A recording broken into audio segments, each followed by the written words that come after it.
আসসালামু আলাইকুম সুপ্রিয় দর্শক শ্রোতা, মানুষের জন্য কৃষি ও কৃষক চ্যানেল থেকে আপনাদের জানাচ্ছি আন্তরিক অভিনন্দন, শুভেচ্ছা। আজকে আমি যে ছোট্ট ভিডিও আপনাদের সামনে নিয়ে আসবো সেটা হলো আমার টাইগার মুরগি যে আমি গত মাসের 14 তারিখে তুলেছিলাম সেটার আপডেটটা দেওয়ার জন্য। তাই আমি এখন দেখাবো আপনাকে সেই টাইগার মুরগির অবস্থাটা, বাচ্চাটার।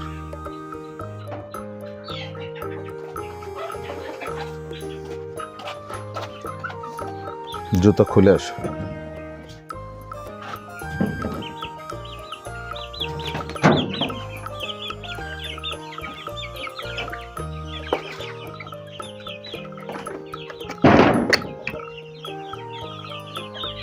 ঠান্ডা ছেড়ে দিই, ঠান্ডা ছাড়বো। আজ হলো কত তারিখ? 11, 14 আর 10 কত হলো? 15 আর 10 25 দিন। তো আজকে আমার সেটে এই বাচ্চাটা 25 দিন হলো। 25 দিনে আমার যে আমি দেখাচ্ছি, দেখেন একটা বাচ্চা বেশ বেশ বড় হয়েছে, ভালো লাগে।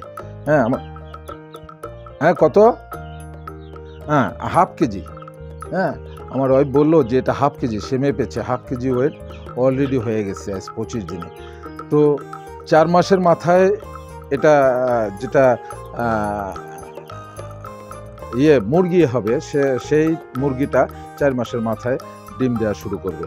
তো আলহামদুলিল্লাহ আমার এটা পরীক্ষামূলকভাবে এটাকে আমি দেখছি, ট্রাই করতেছি যে এখান থেকে যদি আসলে আমি খুব ভালো একটা রেজাল্ট নিয়ে আসতে পারি তাহলে আমি শুরু করব বেশি করে।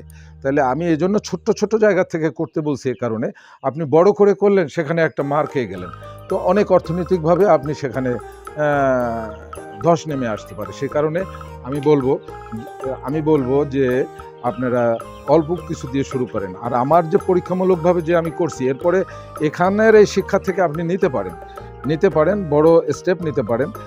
আমার কাছে অনেকেই ফোন দেয় যে এই বাচ্চাটা আমি কিভাবে পেতে পারি। হ্যাঁ একটু বাচ্চাগুলো আমি একটু দেখাচ্ছি,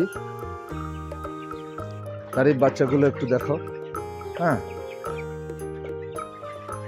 ঠিক আছে, আমি একটা মুরগি আমি ধরতে পারি কিনা, যাও এই দাও।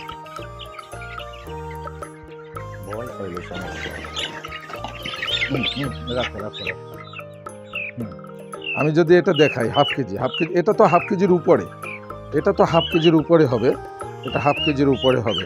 হ্যাঁ অনেক সুন্দর হয়েছে। তো আশা করি আলহামদুলিল্লাহ আমি এরপরে আমি আরও বড় করে আমি 200-300 থেকে আমি করবো, বাচ্চা এখানে উঠাবার চেষ্টা করবো। এখানে পাশে আমার আছে, আমি এখান থেকে হ্যাঁ যাই হোক আপনাদেরকে আমি দেখাবার চেষ্টা করলাম যে আবারও আপডেটটা আমি দেবো 10-15 দিন পরে, 20 দিন পরে কী অবস্থা, যেটা আপনারা হয়তো এই ভিডিওর মাধ্যমে দেখতে পারবেন। ভিডিওর মাধ্যমে দেখলে কি হবে, আপনারা এটা দেখে আসলে উৎসাহিত হবেন যে না আমিও এই কাজটা করি।